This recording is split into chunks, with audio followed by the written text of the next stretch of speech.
ஓம் ஜெய் ஸ்ரீரமணாய.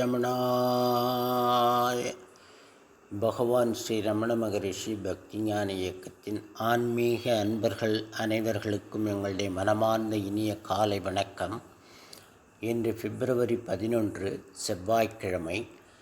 நாம் தியானிக்க இருக்கும் தலைப்பு வேலையை விட வேண்டாம்.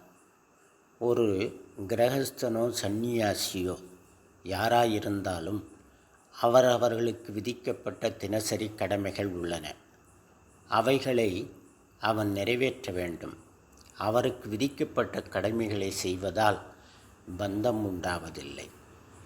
செய்யும் வேலை பந்தத்தை உண்டாக்குவதில்லை. வேலை சடம். செய்கிறவன் நான் என்னும் நினைப்பே பந்தம், பாண்டேஜ். நான் இல்லை என்றால் வேலை நடக்காது என்ற பொய்யான தோற்றத்தை உண்டாக்குவதுதான் அகங்காரம். எனவே நான் எனும் நினைப்பையே விட வேண்டும், நாம் செய்யும் வேலையை அல்ல. அகந்தை உண்டாயின் அனைத்தும் உண்டாகும். அகந்தை இன்றேல் இன்று அனைத்தும். இது உள்ளது 40 பாடல். நான் தான் எல்லாவற்றையும் செய்கிறேன் என்ற அகந்தை எண்ணம் எழுந்தால் எல்லாம் ஏற்பட்டுவிடும். அகந்தை கர்த்தா நான் என்ற பொய்த் தோற்றத்தை உண்டாக்குகிறது. எந்த காரியத்திற்கும் நாம் கர்த்தா அல்ல.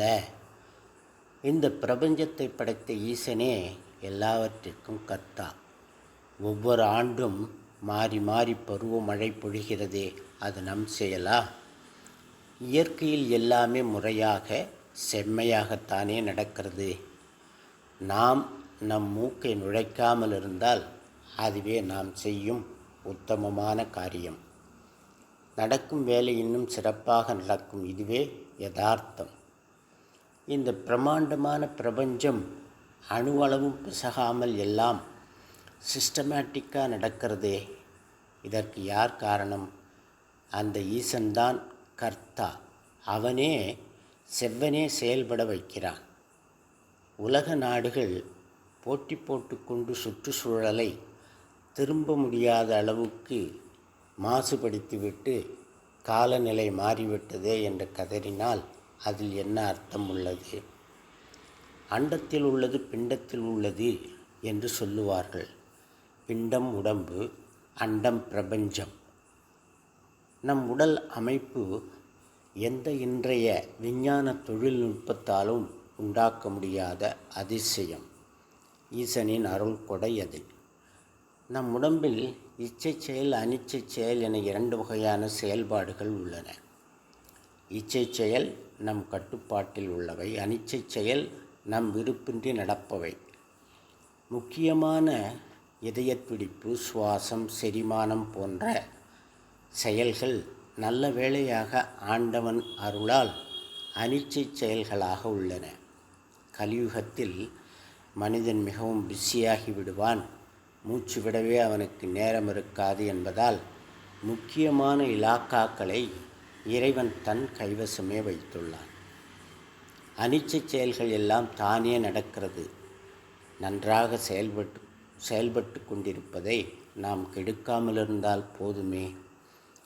அண்டத்தை இயக்கும் ஈசனே இந்த பிண்டத்தையும் இயக்கும் கர்த்தா.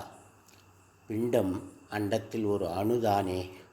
ஒரு ஞானியிடம் ஒருவர் கேட்டார், சுவாமி, நீங்கள் ஞானம் பெற்றதாக சொல்கிறார்கள். ஞானம் பெற்றபின் இப்போது என்ன செய்து கொண்டிருக்கிறீர்கள் என்று. அதற்கு ஞானி சொன்னார், தோட்டத்துக்கு தண்ணீர் பாய்ச்சுவேன், களை எடுப்பேன், உரமிடுவேன். இப்போதும் அதைத்தான் செய்கிறேன். ஆனால் இரண்டிற்கும் மலையளவு வித்தியாசம் உள்ளது. இப்போது வேலையெல்லாம் என் முயற்சியின்றி சிறப்பாகத்தானே நடக்கிறது. அகந்தை இல்லாவிடில், நம் குறுக்கீடு இல்லாவிட்டால் அனைத்து நிகழ்வுகளும் நல்லபடியாகவே நடக்கும். ஞானம் என்பது ஏதோ நீரின் மேல் நடப்பதோ வானத்தில் பறக்கும் வித்தையோ அல்ல.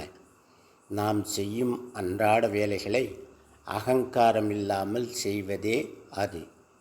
ஓம் தத் சத். நாளை வேறொரு தலைப்பில் தியானிக்கலாம் அன்பர்களே. வணக்கம். நன்றி.